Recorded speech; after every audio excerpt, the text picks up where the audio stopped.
여러분 뭐가 바뀌었죠? 쉬는 시간 동안에 이 보드가 흰색 칠판에서 청색 칠판으로 바뀌었습니다.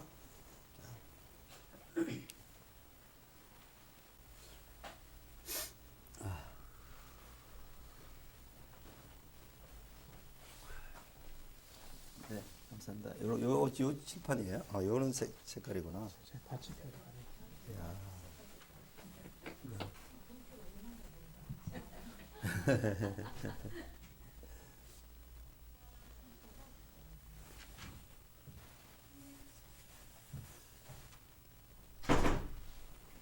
예, 요 밑에 여기 받치는 거 하나 있어요.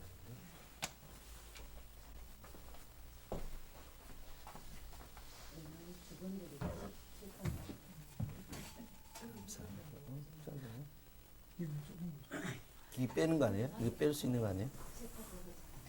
아, 꼽는 거구나. 요 밑으로 넣어서 꼽는 거야. 나중에 합시다. 꼽으면 되겠다.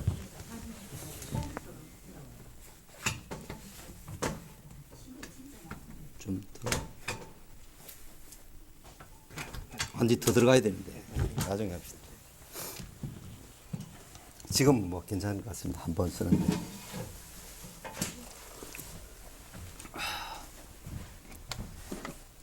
이어서 강의합니다. 26장 34절에서 27장 14절까지 편의 근심, 위험이라는 제목으로 이삭과 이제 요셉으로 이어지는 거요.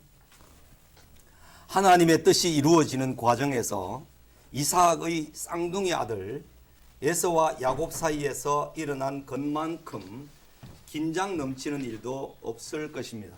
네. 쌍둥이 아들에 대한 하나님의 계시가 리브가에게 주어졌습니다. 그것을 남편인 이삭이 못 들었을 리가 없습니다. 하나님의 뜻을 잊고 편애했던 예서를 상속자로 삼으려는 이삭과 남편을 속이고서라도 편애했던 야곱을 상속자로 삼으려는 리브가의 긴장감 넘치는 순간이 오늘 본문에서 그려지고 있습니다. 이삭과 리브가의 편애를 한번 봅시다. 이삭은 예서가 사냥한 고기를 좋아하므로 그를 사랑하고 리브가는 야곱을 사랑하였더라. 그렇게 기록되어 있습니다. 리브가에게 주어진 하나님의 계시는 분명했습니다. 여호와께서 그에게 이르시되 두 국민이 내 태중에 있구나. 두 민족이 내 복중에서부터 나누이리라. 이 족속이 저 족속보다 강하겠고 큰 자가 어린 자를 섬기리라 하셨더라. 이 당시의 족장들에게 하나님이 나타나서 말씀해 주시는 계시는 그들 마음속에 잘 간직되었고 그의 자녀들에게나 그의 남편에게나 그의 아내에게 전달되었습니다. 그 전달된 계시가 하나님의 뜻이다, 하나님의 기뻐하시는 것이다, 하나님의 온전하신 뜻이다 라는 것을 알게 되면서 자기 가족들과 자기 식구들 모두에게 알게 하셔서 하나님의 뜻을 분별하도록, 그때는 기록된 계시가 없었기 때문에 하나님이 가르쳐 주시고 현몽에서 나타나 주시고 하는 말씀을 통해서 가족들에게 그것을 다 전함으로 온 가족들이 공유하게 됐던 거죠. 리브가는 하나님의 말씀을 마음 깊이 두었으나 이삭은 그것을 깊이 생각하지 않았습니다. 하나님의 뜻을 헤아리는 데 있어 리브가 아내가 훨씬 더 민감했습니다. 아브라함의 종이 자기 집으로 찾아왔을 때 리브가는 하나님의 뜻이라고 판단하자 가족들과 이별의 시간도 갖지 않고 즉각 따라 나서서 이삭에게로 왔지 않습니까? 900km라는 먼 길을 이제 시집 가게 되면 다시는 친정 가족들을 못 보는 그런 입장인데도 즉각 따라서 나섰던 것을 보면 이 리브가에게는 하나님의 계시에 대한 아주 민감하고 그것을 간직해 두는 간직해 두는 그것이 아주 강렬했던 것 같습니다. 자기 남편 이삭보다도 더 우월하게 그렇게 하나님의 계시를 간직해 두었습니다. 하나님의 뜻에 민감한 리브가였으므로 본문에서의 위험까지도 무릅썼을 것입니다. 그러니까 남편 이삭을 속이는 일이잖아요. 지금 이삭 대신에 에서 대신에 야곱을 복받게 해야 되니까 남편은 무조건 예서 큰아들에게 복을 빌어주려고만 작정을 하고 있잖아요. 근데 이 일이 이렇게 되면 안 되겠다 해서 리브가가 지금 이제 계략을 꾸미는 거죠. 그죠? 이런 장면을 우리가 보면서 또 이제 깨달을 것이 있습니다.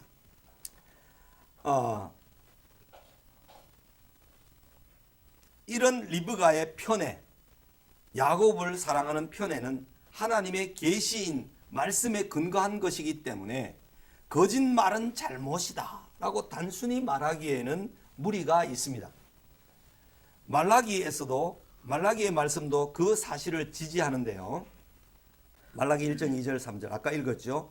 나 여호와가 말하노라 에서는 야곱이 형이 아니냐 그러나 내가 야곱을 사랑하였고 에서는 미워하였으며. 사랑하지 않았다는 말도 아니고요. 에서는 미워하였다.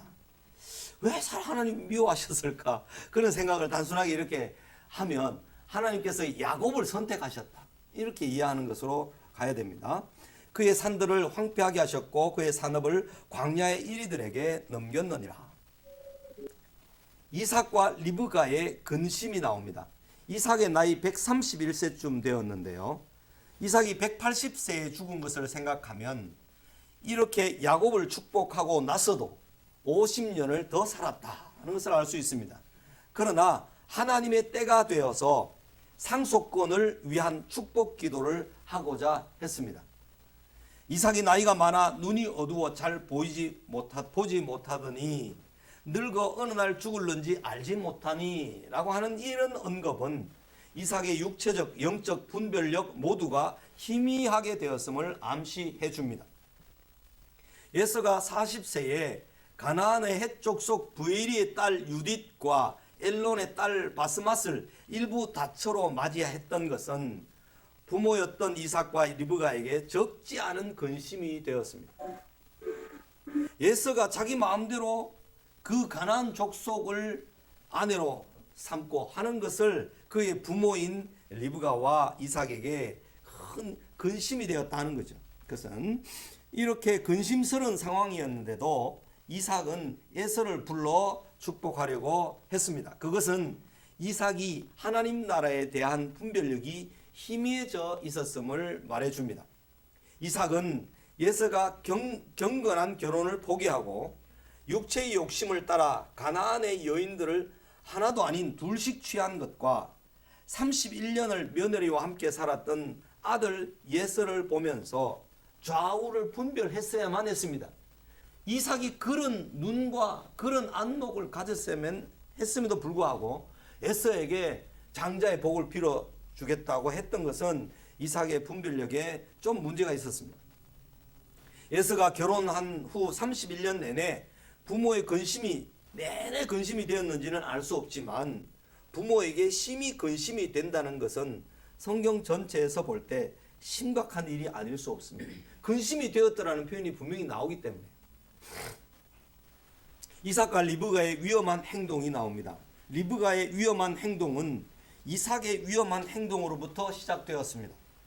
이삭이 그로부터 50년을 더 살았다는 것은 야곱이 죽음에 임박해 12아들들을 축복했던 것에 비하면 매우 이른 시기였음을 알 수가 있습니다. 이삭은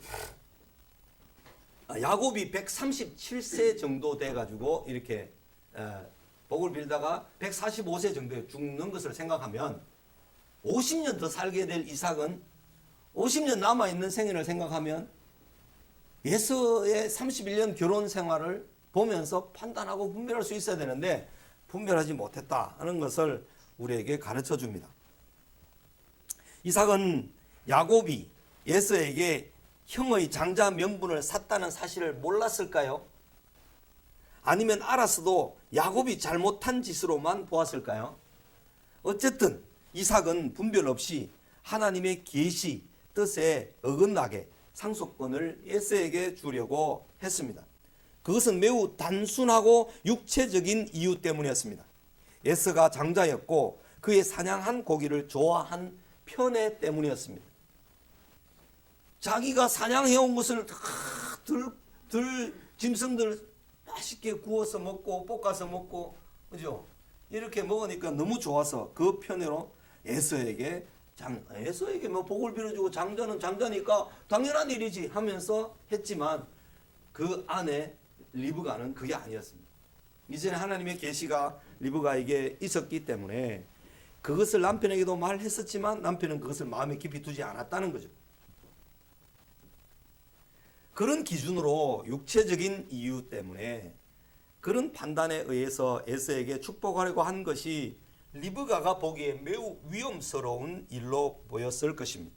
리브가는 남편 이삭을 속여서라도 야곱의 축복을 받게 해야 한다고 이를 계획하였습니다. 야곱의입니다. 야곱의 글자를 따라오면 의자로 고칩시오. 아들에게 거짓말을 하게 해서라도 형에게 돌아갈지도 모르는 아버지의 축복을 받게 하도록 리브가는 저주까지도 무릅쓰는 위험을 감수했습니다. 이런 위험을 감수하는 일을 뭐라고 하는가 하면 마태복음에 나와 있는 이방 여인들 4명이 룻이 자기 모압 고향을 떠나서 이스라엘 백성에게로 가는 것, 죽음을 무릅쓰고 가는 행동입니다. 다말이 자기 시아버지에게 들어가게 되는 것도 나중에 이게 증표가 없으면 죽게 될지도 모르잖아요. 화형을 시키려고 그러잖아요. 자기 시아버지 유다가 다말을. 이 어디서 우리 집에 들어온 며느리가 어디 가서 씨를 받아왔다 하면서 죽이려고 할 때 이 정표의 주인이 이 아이의 아버지입니다라고 말했을 때 네가 옳고 네가 의롭고 내가 불의하다. 내가 잘못했다. 라고 유다가 했던 것은 그것이 그냥 단순하게 도덕적으로 생각할 문제가 아니라 그 당시에 형이 죽으면 동생을 데려다줘서 대를 잇게 해주는 자녀를 낳게 해야 되는데 아버지 유다가 셋째 아들에게 들여보내면 셋째 아들마저도 이 다말과 결혼시키면 죽게 될 것이다. 인간적인 생각과 내 판단을 했던 거죠. 그렇게 되었기 때문에 이런 일이 일어나게 된 거죠. 라합도 마찬가지예요. 라합도 정탐꾼들을 숨겨주었던 이유는 자기가 죽을지도 모르지만 발각되면 죽을지도 모르지만 이것이 이스라엘의 하나님을 신뢰하는 일이고 하나님을 믿는 일이었기 때문에 자기 목숨을 무릅쓰고 정탐꾼들을 숨겨줬던 거죠. 그죠? 그래서 그 정탐꾼들이 살아나갔을 때는 나중에 이 여리고 성이 무너질 때 라합 집안에 있던 사람들은 다 구원을 얻잖아요. 그런 거를 보면 그건 하나님의 작정이라고만 봐야 되는 겁니다. 하나님의 선하신 뜻이라고 볼 수 있겠죠. 하나님의 선하신 뜻. 하나님 뜻이라고 하면 뭐 할 말은 없는데 이제 그 도저히 그게 있을 수가 없는 거잖아요. 이제 몇 가지 사건을 보면은. 그러니까 하나님 나라에 있어서 하나님의 뜻이 무엇인지를 분별하는 것은 이 세상의 도덕적인 가치 기준에 의해서 비교될 수 없는 것들이 많이 있습니다. 요 앞에 지금 리브가가 그 야곱을 축복하려고 그렇게 막 일을 꾸밀 때 네. 하나님께서는 왜 그게 리브가는 나쁜 그 행동을 하는데 하나님께서는 왜 그걸 그냥 그러니까 이제 그 나쁜 행동을 하는데라는 생각은 우리 생각인데 네. 리브가는 분명히 예서가 복을 받아야 될 것이 아니라 야곱이 복을 받아야 될 것을 하나님의 계시를 통해서 분별했던 거죠. 그래서 그 뜻을 알기 때문에 지금 이런 일이 벌어지면 안 될 것이다. 만약에 예서에게 복을 다 빌고 나면, 그죠?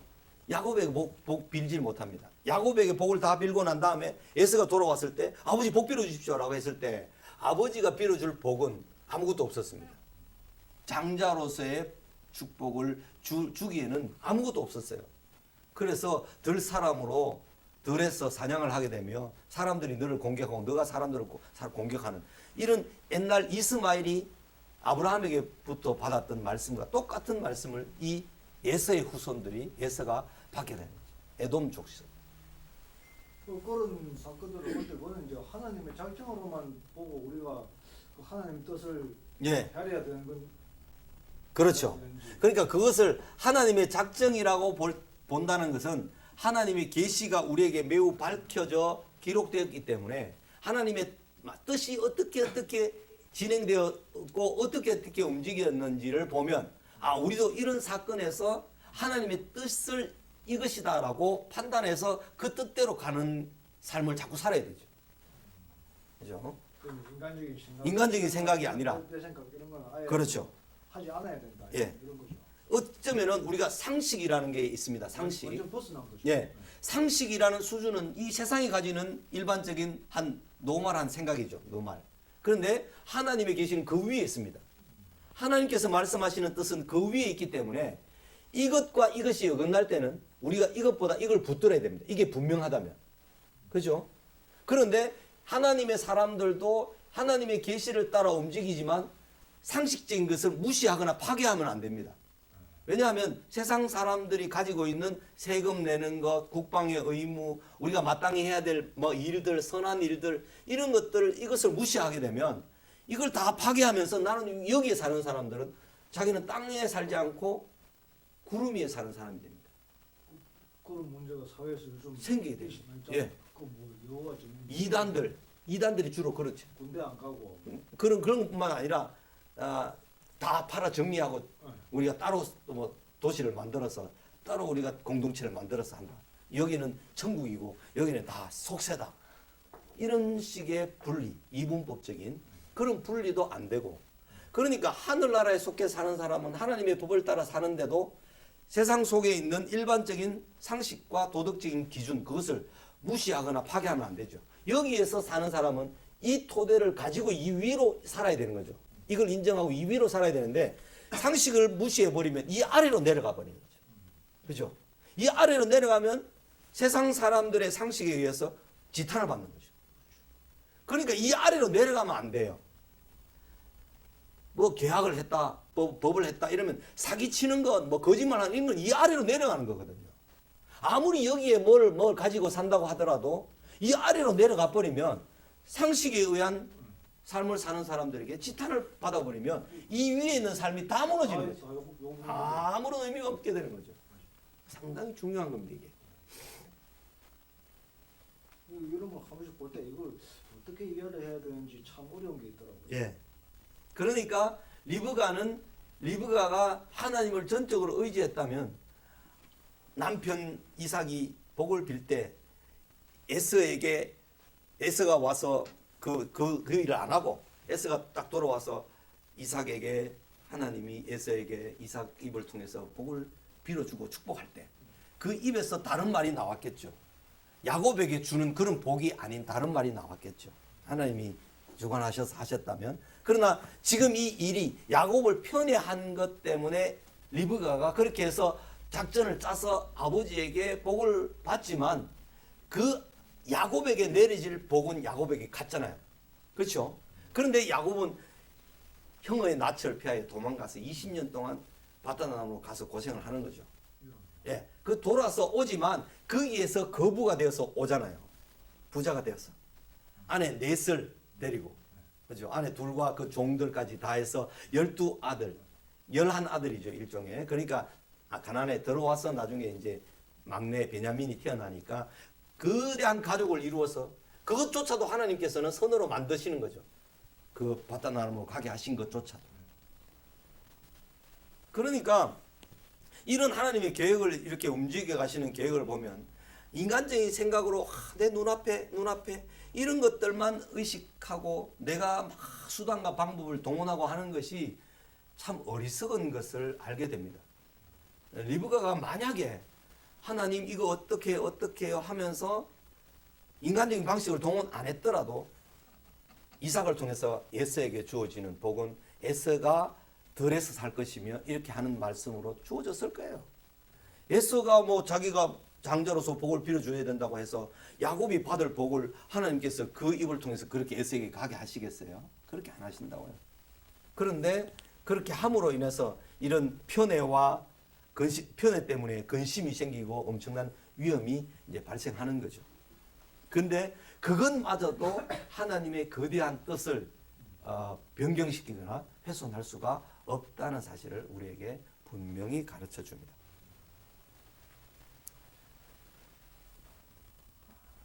리브가는 남편을 속여서라도 야곱의 축복을 받게 해야 된다고 위험한 일을 계획하였습니다. 아들에게 거짓말을 하게 했으라도 형에게 돌아갈지도 모르는 아버지의 축복을 받게 하도록 리브가는 저주까지도 무릅쓰는 위험을 감수했습니다. 야곱은 아버지에게 2번씩이나 자신을 에서라고 거짓말했습니다. 분별하지 못한 데서 생긴 이삭의 위험한 행동과 분별력을 가진 데서 생긴 리브가의 위험한 행동이 하나님의 일에 동시에 발생했습니다. 큰 위기가 될 것 같지만 하나님의 섭리는 그 모든 것을 합력하여 하나님의 뜻인 선을 이루어 가십니다. 하나님은 인간의 연약함, 악함, 어리석음, 무분별함에도 불구하고 당신의 뜻을 반드시 이루십니다. 이 사실을 믿으면 우리가 너무 조급해하거나 너무 근심하거나 너무 좌절할 필요가 없다는 사실을 알게 됩니다. 하나님은 인간의 연약함 때문에 당신의 일에 실패하신 분이 결코 아니십니다. 그렇죠? 인간의 편에 근심을 낳게 하고 그것은 위험을 낳게 할 뿐이지만, 그러나 그것은 인간이 하나님의 뜻을 분별하지 못해서 또는 하나님의 뜻을 외면해서 생기게 되는 고생, 근심이지만, 그런 하나님의 큰 뜻을 이루어가는 데는 전혀 그것이 하나님의 뜻을 막을 수가 없다는 사실을 우리에게 확실히 가르쳐 줍니다. 우리에게 참된 안식과 평안이 무엇이냐? 우리가 무엇이 참된 안식이고 평안이냐라고 할 때, 그죠? 성경에 보면 이 염려라는 것, 평안이라는 것, 이 두 말이 서로 반대말입니다. 이 메람나오라고 말하는데, 이 메람나오라는 말은 마음이 둘로 나뉘어지는 것을, 마음이 둘로 나뉘어지는 것을 염려, 근심 뭐 그런 뜻으로 메람나오. 이 평안이라는 말은 에이 레네, 마음이 하나다 하는 뜻입니다. 마음이 하나다. 그 말은 하나님과 이 세상 미련에 나누어지지 않는다는 거죠. 내가 돈을 아무리 많이 벌어도, 돈이 아무리 많이 있어도 이것 때문에 하나님께 나아가는 방향이, 하나님을 의지하고 살아가는 것이 약화되거나 무시되지 않는다는 거죠. 그게 평안의 조건이에요. 마음이 하나예요. 마음이 둘로 나눠질 때부터 근심과 염려가 우리의 마음속에 가득하게 되는 거죠. 그래서 참된 안식은 무엇인가? 참된 안식은 아까도 말씀드렸지만 임마누엘, 예수님 그분이 우리에게 안식이죠. 그분을 믿고 그분을 신뢰하는 것만이 참된 안식이고 참된 평안이에요.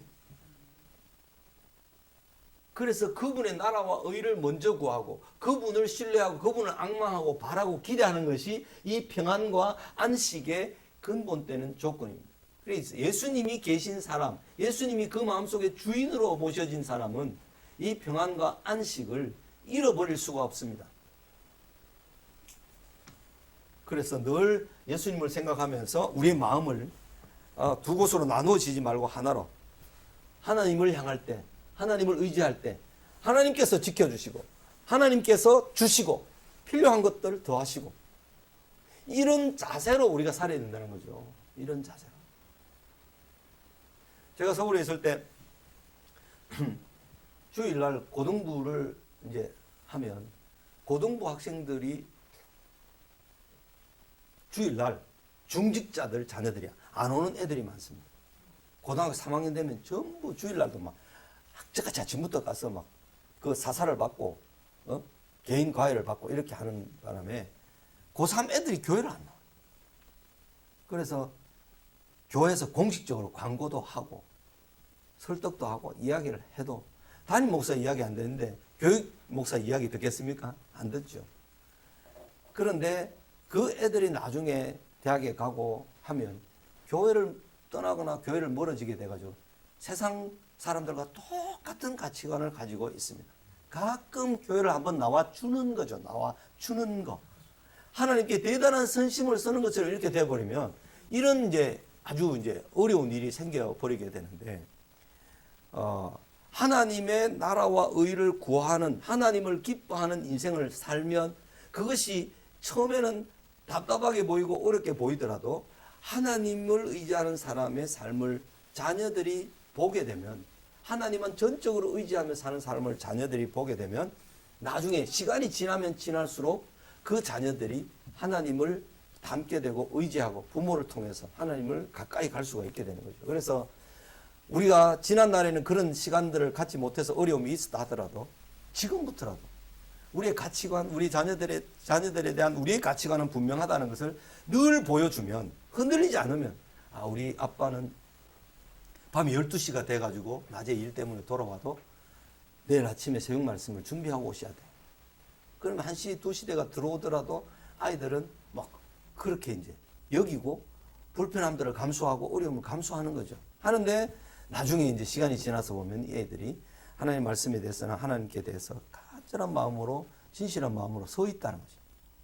그런 것을 경험하게 되는데, 이런 그 가정에 부모와 자녀들에게 이어지는 아브라함에게서 이삭에, 이삭에서 야곱에게, 야곱에서 요셉 또는 유다 자녀들에게 이어지는 그런 신앙의 이런 참 루트를 이어지는 것을 보면 때로는 참 두렵기도 하고, 때로는 야, 이렇게 하나님을 의뢰하면서 실패하고 좌절을 겪으면서 여전히 하나님을 믿음으로 의지하고 가야 되는구나 하는 것을 더 많이 배우게 되는 것이죠. 창세기 27장으로 넘어갑니다. 27장 15절 넘어갑니다. 오직 하나님의 뜻대로. 우리는 오늘 본문에서 인간의 이중적인 무분별, 즉 분별력의 없음의 극치를 봅니다. 이삭은 두 아들의 뚜렷한 구별됨을 분별하지 못하였습니다. 목소리, 피부, 사냥 시간 등 외적인 분별력이 민감하지 못했을 뿐만 아니라 끝까지 에서에게 축복하려고 했습니다. 외적이고 내적인 것만 아니라 육적이고 영적인 모든 것을 분별하지 못했습니다.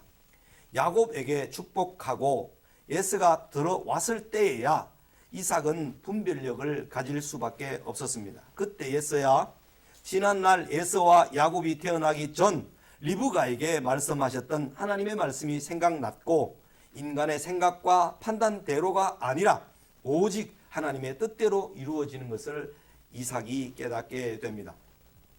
리브가의 준비와 야곱의 모험이 나오는데, 이삭과 리브가는 철저히 다른 생각을 가진 부부였습니다. 아내는 명민하나, 민첩하고 매우 명석하죠. 명민하나. 남편은 사려와 분별력이 약했습니다. 리브가는 에서가 돌아오기 전에 모든 것을 끝내야 한다고 확신했고, 야곱이 아버지의 축복을 받도록 하는 것에 모든 것을 걸어야만 했습니다. 그녀는 하나님의 뜻이 무너질 것 같이 여겼습니다. 그녀는 자기의 인생을 걸고 남편을 속이고 아들에게 거짓말을 시켜서라도 아버지의 축복을 야곱이 받게 만들려고 했습니다. 리브가는 에서의 좋은 의복을 가져다가 야곱에게 입혔습니다. 염소 새끼 가죽으로 야곱의 손과 목의 매끈한 곳에 털이 북실북실하도록 감았습니다. 또 자기가 만든 별미와 떡을 야곱의 손에 들려서 아버지께 들어가도록 했습니다. 리브가는 이삭이 에서의 옷의 향기까지 맡을 것도 신경을 썼습니다. 이삭과 에서에 대한 자기의 모든 지식을 동원하여 야곱을 준비시켰습니다. 야곱은 처음에는 어머니의 계획에 주저합니다. 아버지가 알 텐데요. 내 목소리하고 형 목소리하고 다른데요. 아버지가 향기를 맡으면 내 옷에서는 덜의 향기가 안 날 건데요. 걱정하면서 야곱이 말을 합니다. 그렇지만 이내 어머니의 계획과 자기의 욕심이 일치되어 너무나 능청스럽게 자신이 에서라고 두 차례나 아버지를 속였습니다. 여호와께서 순조롭게 짐승을 만나게 하셨다는 거짓말도 동원하였습니다. 리브가는 하나님의 뜻이 무너질까 봐 과도한 행동을 했고, 야곱은 쌍둥이로서 장자의 명분도 샀고 어머니로부터 들었던 말씀도 있고 아버지의 상속권과 축복을 받고 싶은 욕심도 발동되어 아버지를 속이게 되었습니다. 리브가의 준비와 야곱의 모험이죠. 이삭의 무분별이 나옵니다. 속이는 사람에게 속지 않기가 어렵습니다. 그렇죠. 신속히 짐승을 잡은 점과 야곱의 목소리와 평소 먹던 예스가 잡은 들짐승 요리가 아닌 것 같은 느낌으로 이삭은 어느 정도는 느꼈습니다. 그래서 이삭은 여러 가지로 확인하려고 애썼습니다. 그러나 야곱이 워낙 확실하게 에서라고 말했고 리브가도 철저히 준비시켰기 때문에 이삭은 야곱을 분별하지 못했습니다. 그것은 하나님의 섭리였을 것입니다. 어떻게 이같이 속기 잡았느냐? 내 아들아 가까이 오라. 네가 과연 내 아들 에서인지 아닌지 내가 너를 만져보려 하노라. 음성은 야곱의 음성이나 손은 에서의 손이로다. 이삭은 미심쩍어 다시 한번 확인합니다. 네가 참 내 아들 에서냐? 그것으로 이삭은 야곱을 에서로 판단하고 결정을 내렸습니다. 이삭은 야곱이 가지고 온 별미를 먹고 아들을 가까이 불러 그 옷에 덜 향취를 맡고 야곱에게 축복합니다. 오직 하나님의 뜻대로 됩니다. 27절 29절에 나오는 이삭의 축복에서 이삭은 너와 내 아들이라는 말로 아들에게 축복합니다. 만약 실제는 야곱인데 예스의 이름을 부르면서 축복했다면 어떻게 되겠습니까? 그런데 이삭과 리브가는 야곱을 바단 아람의 외가로 보낼 때 이렇게 말하였습니다. 아브라함에게 허락하신 복을 내게 주시되 너와 함께 네 자손에게도 주사 하나님이 아브라함에게 주신 땅 곧 네가 거류하는 땅을 네가 차지하게 하시기를 원하노라. 이삭이 복을 빌면서 야곱이었던 것을 알았을 수도 있을 것입니다. 아내 리브가가 옛날 두 아들을 잉태하였을 때 여호와께로부터 들은 말씀을 이삭에게도 말했을 것입니다. 야곱이 자기가 에서라고 우길 때에 이삭은 야곱인 줄 알았어도 믿음으로 야곱을 위하여 기도하였을 수 있습니다. 에서가 돌아왔을 때 이삭은 온전히 분별하게 되었습니다. 그래서 에서에게는 그에게 합당한 기도를 할 수밖에 없었습니다. 그에게 합당한 기도가 무엇입니까? 39절과 40절에 보면 39절에서 아버지 이삭이 에서 그에게 대답하여 이르되 내 주소는 땅의 기름짐에서 멀고 내리는 하늘의 이슬에서 멀 것이며 너는 칼을 믿고 생활하겠고 네 아우를 섬길 것이며 네가 매임을 벗을 때에는 그 멍에를 네 목에서 떨쳐 버리리라 하였더라. 아버지가 정말 온전히 분별하지 못하고 이전에 자기 아이들을 낳을 때 쌍둥이를 낳을 때 리브가가 했던 말을 기억하지 않았다면 이렇게 말할 수가 없었겠죠. 에서에게도 하나님 복을 좀 내려주십시오. 적당한 복을 주십시오. 뭐 이렇게 말했을 수도 있는데 에서에게는 분명히 그죠. 네 아우를 섬길 자로 하나님께서 주시는 계시대로 받아서 이삭이 말을 하게 됩니다. 그것을 두고 히브리서에서는 믿음으로 이삭은 장차 있을 일에 대하여 야곱과 에서에게 축복하였습니다. 합당하게 축복했다는 거죠. 에서에게도 그것이 그의 축복이었다는 거죠. 복을 비는 것이었습니다. 하나님의 뜻은 결코 폐허해지지 않습니다. 인간의 연약함, 실수, 악함이 있다 할지라도 하나님은 당신의 뜻을 이루시는데 조금도 흔들림이 없으십니다. 이사야 45장 23절에 내가 나를 두고 맹세하기를 내 입에서 공의로운 말이 나갔은즉 돌아오지 아니하나니 내게 모든 무릎이 꿇겠고 모든 혀가 맹세하리라 하였노라. 이런 말씀들을 보면 하나님의 뜻이 얼마나 신비로운지 하나님의 뜻을 인간이 얼마나 측량할 수 없는지 그 높이와 깊이와 넓이를 알게 됩니다. 인간이 하나님의 뜻에 순종하면 하나님의 뜻을 잘 분별하면서 가면 근심 걱정이 덜하고 돌아갈 길을 바로 직진해서 갈 수가 있겠지만 인간이 하나님을 거역하고 뜻을 분별하지 못해서 이렇게 하나님의 뜻을 외면하고 이렇게 가더라도 하나님은 돌아오게 하시지만 반드시 하나님이 계획하신 그 길로 돌아오게 하신다는 거죠. 이런 하나님의 은혜와 능력을 믿는다면 우리가 조금 실수하더라도 실수하는 것을 두려워하지 말고 조금 어려움에 빠지거나 조금 벽길로 갔더라도 두려워하지 말고 하나님의 뜻을 알게 되면 신속히 돌이키게 되는 것, 돌아오는 것. 그 사실이 너무나 중요한 것입니다. 돌아오는 것.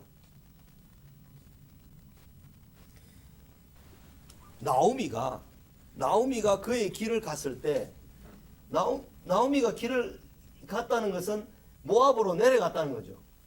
이 지우개가 있어야 되는데 야곱이 모압으로 나오미가 그의 남편 엘리멜렉과 함께 모압으로 내려갔다는 것은 분명히 하나님의 뜻이 아니었습니다. 가난함에도 불구하고 흉년이 들었음에도 불구하고 가나안 땅 약속의 땅에서 머물렀어야만 했습니다. 그것이 엘리멜렉과 나오미가 했어야 할 행동이었습니다. 그런데 엘리멜렉과 나오미가 그 가나안 땅의 흉년을 피해서 저 밑에 저지대인 요단강 쪽으로 모압 평지로 가게 됩니다. 거기서 두 아들을 결혼시킵니다. 결혼시켰는데 잘 10년 동안 사는 동안에 아버지가 죽고 큰아들이 죽고 둘째 아들이 죽고 과부만 셋이 남게 됩니다.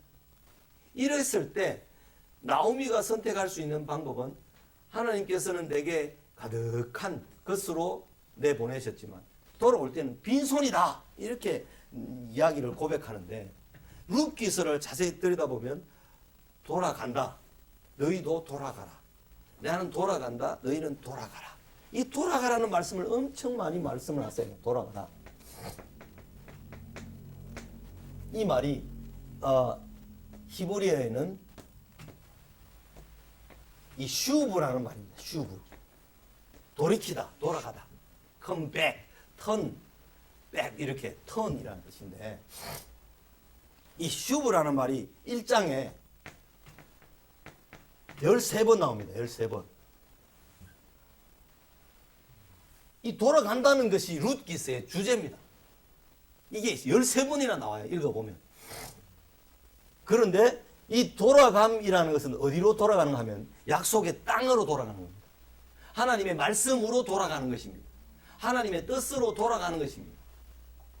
약속의 땅이 좀 흉년이 들었어도 그것을 벗어나서 눈에 보이는 대로 막 흩어지기 시작하면 그 땅을 누가 지킵니까? 그러니까 돌아간다는 말은 그 하나님 말씀으로 돌아가고 약속의 땅으로 돌아간다는 말인데 룻이 자기 시어머니가 돌아가라 며느리들한테 부탁을 하는데도 오르반은 갔지만 룻은 끝까지 시어머니를 붙여주면서 시어머니의 하나님이 내 하나님이다. 시어머니가 죽는 곳에 내가 죽겠다. 시어머니와 내가 모든 삶과 생애를 함께 하겠다 하고 따라가잖아요. 그 룻이 이제 시어머니 나오미와 함께 베들레헴으로 돌아옵니다. 돌아와서 보아스를 통해서 얻게 되죠. 그러니까 이게 리턴이라는 말인데 지난번에 한번 첫 시간에 제가 이야기를 한번 했습니다. 입학식 할 때. 돌아갔는데 redeem이라고 하나님께서 기업 물을 자를 해서 속량을 해주십니다. 속량. 자기 두 아들을 대신해서 보아스라는 힘 있는 사람이 자기 아들을 대신해서 룻과 결혼해서 아이를 임신하게 낳게 해주잖아요. 그게 이제 속량이라는 거예요. 속량. 그 다음에 세 번째는 리스토어. 회복입니다. 회복. 돌아갔을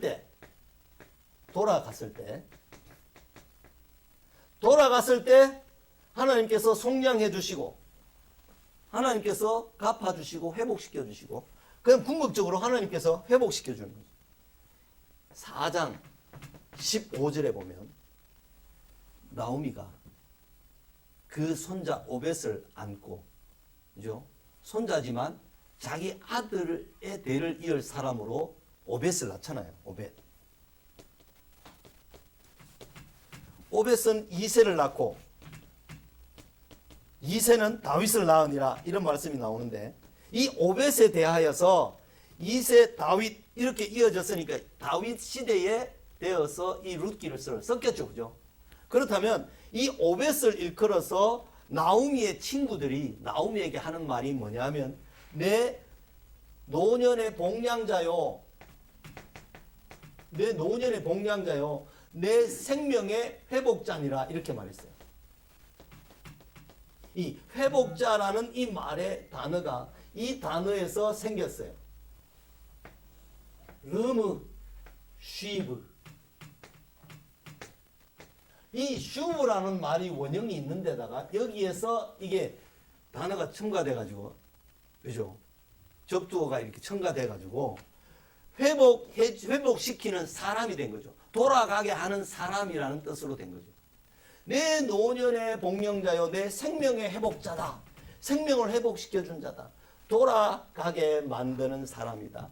누가? 결국은 다윗이 그런 역할을 하죠. 사사시대의 모든 하나님 말씀에서 떠났던 사람들을 다윗 왕 때 왔어야 비로소 하나님 말씀으로 온전히 돌이키는 사람이 되는 거죠. 하나님 말씀으로 돌이키고 하나님의 나라 가나안 땅을 하나님이 약속해 준 그 땅의 넓이만큼 충분하게 완전하게 확장했던 사람이 다윗이거든요. 그러니까 이 말 한마디가 13번 나왔고 이 말이 4장에도 나오는 것으로 봤을 때 룻기서 전체는 이 슈브 돌아가다 회복하다 이것이 주제라는 거죠. 주제. 우리가 돌아가야만 회개하고 돌이켜야만 하나님께서 우리를 구원해 주시는 은혜를 경험해서 온전하게 회복시켜 주시는 것을 경험합니다. 그러니까 우리가 젊었을 시절에 못했던 일들을 그 일로 다시 돌이켜서 주님만 의지하고 주님 앞에 두 손 두 발 다 들고 하나님만이 우리의 능력자십니다라고 하나님을 온전히 의뢰하게 됐을 때 하나님은 분명히 이런 과정을 거쳐서 회복시켜 주실 것을 믿습니다. 우리 자녀들에게도 마찬가지고 우리의 인생에서도 마찬가지고 진정으로 리턴할 때 리디임을 경험할 수 있고 리스토어 하시는 하나님을 경험할 수 있다는 겁니다. 지금 이스라엘의 족장들 아브라함과 이삭과 야곱이 이런 과정을 거쳐서 하나님의 회복하심과 하나님의 선을 이루는 것을 경험하게 되는 거죠. 그죠?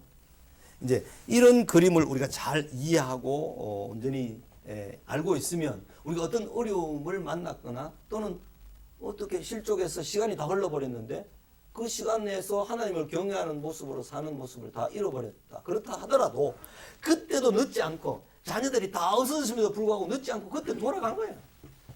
그리고 룻이 나는 이 집안의 며느리다. 이 집안의 대를 이을 사람이다. 분명히 룻은 가나안 땅 거기 베들레헴으로 돌아가면 유대인들이 이 모압 땅에서 얼마 전에 불과 50년 전에 모압 평지에서 그 미디안 여인들이 음란한 것으로 이스라엘 백성을 꼬드겨 가지고 하루에 2만 3천 명이나 죽는 비참한 그 지경에 욕을 받던 그런 민족이 모압 족속이잖아요.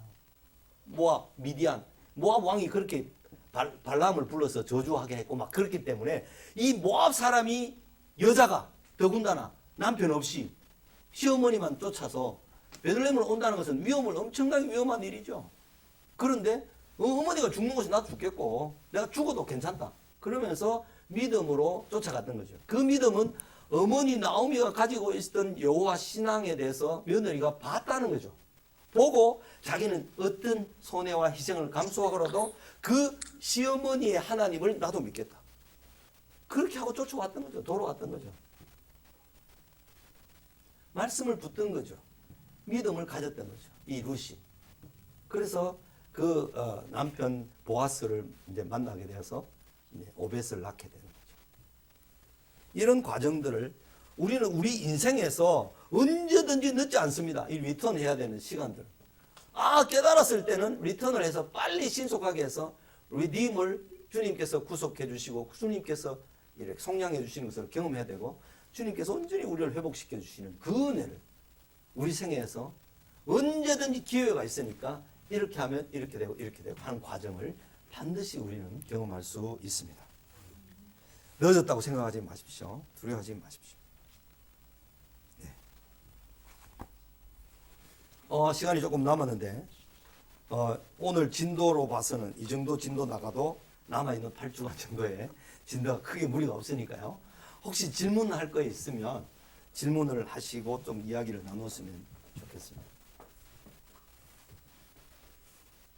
우리 여기 계신 분도 질문하고 싶은 거 있으면요.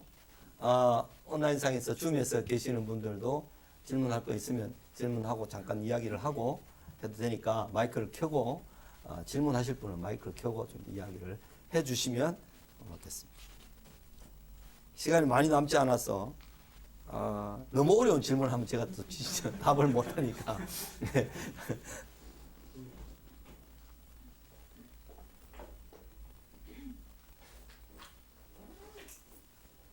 이렇게 성경을 조금 더 깊이 상세하게 몇 살 때 또는 어느 정도 나이가 됐을 때 아버지가 살아있고 또 자녀가 몇 살 때쯤 이런 것들을 쭉 같이 성경에서 구체적으로 나이를 언급하지 않지만 추정하고 계산해서 이렇게 해보면 훨씬 더 실감 나죠. 그죠? 실감이 나요. 우리가 그냥 본문을 읽을 때는 그 본문의 그 당시의 정황들로 들어가서 우리의 시간을 그 이삭이 살았던 그 삶의 시대로 들어가서 있을 법한 그런 사건의 진행을 나름대로 진행을 상상해 보거나 추정해 보는 것. 이런 것은 건전하고 더 넓은 성경의 신약적인 지평을 다 가지고 있으면서 건전하게 추정하거나 상상하거나 또는 예상을 하는 것은 좋은 일입니다. 좋은 일이고 그것이 하나님의 뜻을 왜곡시킬 수 있을 만한 그런 넓은 통찰력을 가지고 있지 못할 때는 엉뚱한 곳으로 가서 막 자기 생각대로 막 이끌어 가서 나름대로 그런 것을 확대할 수는 있겠지만 하나님의 말씀을 전체 신약 구약을 전체적으로 이해하고 있는 입장에서는 그 상황에 들어가서 그 상황에서 내가 관찰자가 되어서 어떻게 진행됐을 것이다 라고 짐작해 보는 것, 이런 것은 아주 건전한 방식이고 좋은 적입니다. 그러니까 그렇게 하시면 좋을 겁니다. 요 내용들이 제가 이제 아침마다 묵상을 하면서 이 말씀을 이미 창세기서를 많이 알고 있고 강의를 한 상태에서 자 2020년도 1월 달부터 아침을 묵상해서 50장까지를 다 한 것이기 때문에 어느 정도 앞부분에는 도표로 되어 있는 그 성경 공부는 96년도에 한 겁니다. 그리고 한 5년이 지나서 묵상을 하면서 다시 그 내용들을 근거로 해서 다시 한번 이렇게 아침 말씀에서 하루에 적어도 2시간 이상씩 시간을 투자해서 공부를 하면서 했던 묵상이기 때문에 아마 도움이 될 겁니다. 예. 의심하지 말고 두려워하지 말고 창세기를 한번 잘 떼낸다 생각하시고 열심히 하십시오. 저는 여러분들이 열심히 성경 공부하고 큐티를 하고 하시고 따라오시는 것에 대해서 너무 감사하고 너무 기쁩니다. 예. 질문하실 이게 없으시면요. 주중에 큐티를 하면서도 그렇고 말씀을 또 읽고 생각하는 것 중에 생각 중에 있더라도 저에게 문자를 주신다든지 카톡으로 얼마든지 하실 수 있잖아요. 그렇게 하시면 서로 더 깊고 좋은 것을 나눌 수가 있습니다. 오늘은 여기까지 하고 기도로 제가 마치겠습니다. 하나님 아버지 감사드립니다. 우리가 아직 연약할 때에, 우리가 아직 원수되었을 때에, 우리가 아직 악할 때에 하나님께서 우리를 사랑하셔서 예수 그리스도를 보내주심으로 우리에게 대한 하나님의 사랑을 확정하여 주신 것을 감사합니다. 하나님 아버지, 주님의 약속은 지금 당장 우리 앞에는 보이지 않지만 하나님께서는 반드시 우리 인생을 통해서 당신의 뜻을, 당신의 선하신 일을 이루어 가실 것을 믿습니다. 하나님 아버지, 이 땅에 사는 동안 주의 강림하심을, 주의 재림하심을 기다리는 모든 자들이 마땅히 기다리며 인내하며 끝까지 오래 참고 견디는 삶을 통해서 요한계시록에서 말씀하신 것처럼 이기는 자의 삶을 살 수 있도록 도와주시옵소서. 하나님 아버지, 우리가 이 땅에서 끝까지 견디기 위하여서 하나님의 말씀을 근거로 하는 믿음이 더욱 튼튼해지고 강해져야 하겠사오니 주여 저희들을 말씀으로 날마다 인도하여 주시고 그 말씀의 의미를 잘 분별하여 이해함으로 우리의 믿음이 더욱 견고해질 수 있도록 도와주시옵소서. 예수님 이름으로 기도 올려옵나이다. 아멘.